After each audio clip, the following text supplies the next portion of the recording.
গরম গরম রুটি পরোটার সাথে যদি এমন লোভনীয় ডাল হয় তাহলে কিন্তু রুটি আর পরোটা খাওয়ার স্বাদটা দ্বিগুণ হয়ে যায়। বুটের ডাল কখনো নারকেল দিয়ে খেয়েছো? তাহলে রেসিপিটা শিখে নাও। আজকে রান্না করছি, না আমি না, আজকে রান্না করবে আমার শাশুড়ি মা। বুটের ডাল হচ্ছে রান্না করবে নারকেল দিয়ে। এর জন্য আমি প্রথমে নারকেলগুলো কুড়িয়ে নিচ্ছিলাম, কোরানো হয়ে গেছে। আরেকটা কি করছি, টুকরো টুকরো করে কেটে নেব, যেগুলো ভেজে তারপরে ডালে দেওয়া হবে। এতে কিন্তু নারিকেলটা খেতে যেমন স্বাদ লাগে, ডালটা কিন্তু অন্যরকম ফ্লেভার হয়। কুড়ানো নারিকেল আর হচ্ছে ছোট ছোট করে টুকরো করা নারিকেল, এই দুটোই ব্যবহার করা হবে হচ্ছে ডালে। নারিকেল যাদের পছন্দ আর ডাল যারা পছন্দ করো, এই রেসিপিটা কিন্তু তাদের ভীষণ ভালো লাগবে।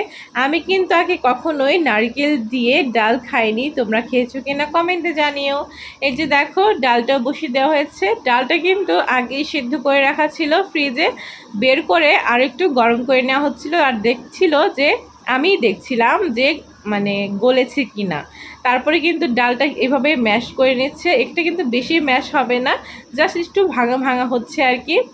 তারপরে কিন্তু এগুলো কিন্তু মা করছে, আমি আবার করি না। আমি শুধু মাকে বলেছিলাম যে আমি ক্যামেরাটা শুধু অন করে দিয়ে যাব, আপনি রান্নাটা করবেন। আমি শুধু ক্যামেরাটা অন করে দিয়েছিলাম আর বাকি রান্নাটা মা করেছিল, কারণ আমি পুতুলকে রেখেছিলাম। এই যে ডালটা কিন্তু ম্যাশ করে জল দিয়েছিল, তারপরে স্বাদ মতো লবণ আর হলুদটাও কিন্তু দিয়ে দিয়েছিল, আর কিছুক্ষণ জাল করে নিচ্ছিল।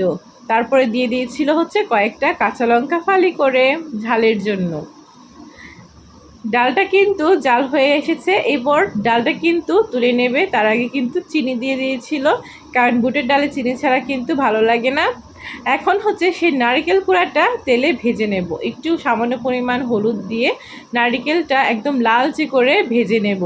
ভেজে নিয়ে তারপরে তুলে নিয়ে দিয়ে দিব সেই ঝুরি করা মানে কোরানো নারকেলগুলো, সেগুলো কিন্তু তেলে ভাজা হবে। এই যে দেখো লালচে হয়ে গেছে, এখন এগুলো তুলে নিচ্ছে।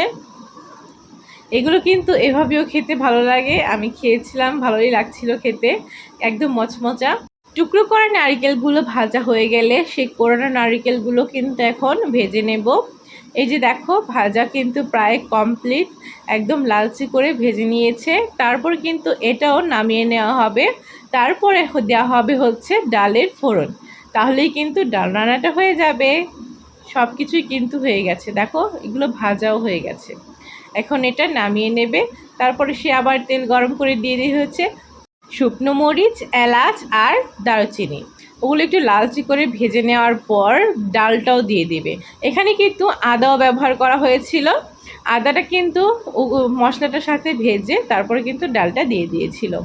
তারপরে ডালটা দেওয়ার পরে সেই নারিকেল কুচি আর পুরোনো নারিকেল ভাজাটাও কিন্তু এটার সাথে অ্যাড করা হয়ে গেছে।